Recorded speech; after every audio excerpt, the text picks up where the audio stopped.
Buongiorno cari amici, benvenuti nel canale del vostro Marietto Veneziano. Oggi vi voglio raccontare una nuova storia, sempre di fantasia, di quando il vostro Marietto ha iniziato a conoscere la rabdomanzia, o quella che noi chiamiamo adesso radiostesia, e in futuro poi si sarebbe arricchiti anche di radionica.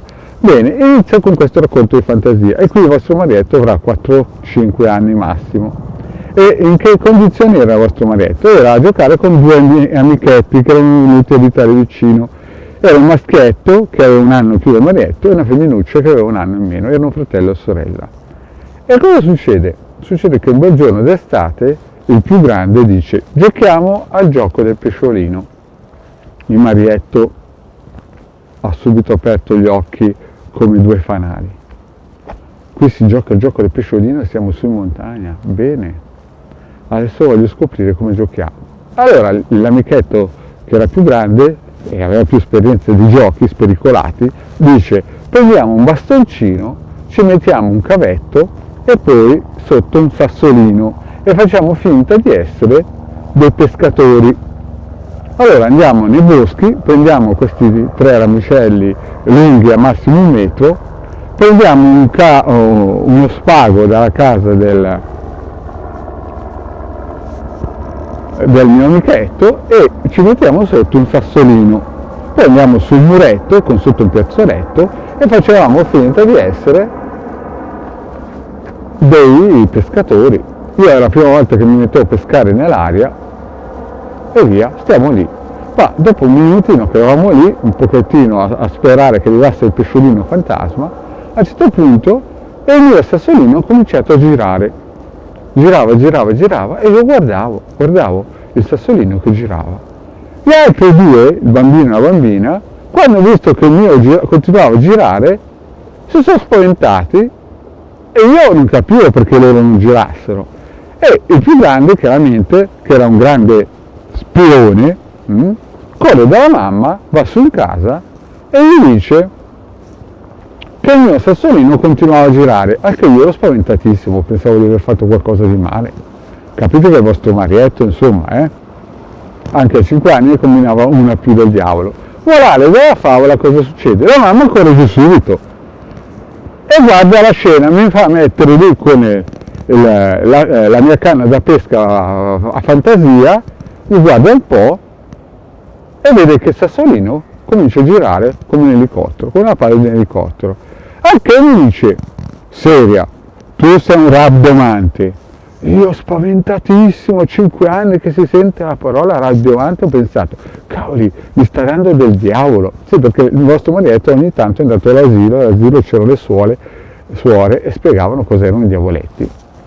Anche ero tutto spaventatissimo, dicevo: no, è l'angelo sotto nel piazzaletto che fa girare questo sassolino. Morale della favola, cosa succede?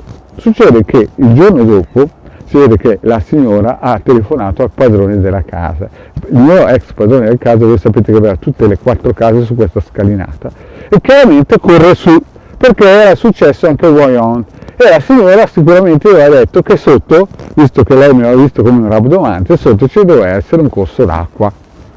Arriva su in quinta, il giorno dopo, noi eravamo ancora lì, e mi fa raccontare la storia a me. E io gli raccontò la stessa storia, che tremavo, avevo le gambette che tremavano come se fossero state su un precipizio. Avevo paura di raccontargli questa storia, per capire, avevo 5 anni e questo qui, insomma, ne avrà avuti 30 e sembrava l'attore Eiffel in confronto a me, no?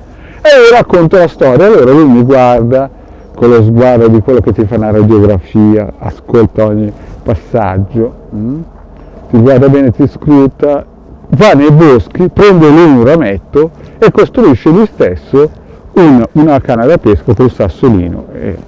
E cosa fa? Mi porta in un altro piazzalino lì vicino e mi dice: adesso prova qui a vedere se riesci a pescare, no? E il sassolino gli girava. Allora lui mi guarda e mi dice: è proprio così, sei un rabdomante, figliolo. Anche io pensavo che mi desse del diavolo e dicevo: no, guardi, non è colpa mia, ma è colpa dell'angelo che fa girare questo sassolino quando mi metto là. Allora lui mi riporta là nel posto dove eravamo il giorno prima a pescare e praticamente ritorna a girare come una pala questo sassolino con la canna da pesca. E io ero spaventatissimo e dicevo, ma perché là non gira, qui gira? Cavoli, è lo stesso strumento, cioè è la stessa canna da pesca col cavetto e il sassolino. Morale della favola, lui mi guarda e mi dice, sì, tu sei un rabdomante. E sai perché? Perché l'angelo che tu dici che è sotto che ti fa girare è la cisterna della nafta. Qui sotto c'è la cisterna della nafta. Anche il vostro Marietto, subito, che aveva 5 anni e ha capito tutto, lui pensava che l'angelo che faceva girare il sassolino si chiamava nafta. E siamo andati d'accordo così. Allora, l'angelo lo chiamiamo angelo nafta. Così era contento il mio padrone di casa ed ero contento io che avevamo risolto la situazione. La colpa era dell'angelo della nafta. Il mio padrone è andato via, però il problema è che dopo cosa è successo?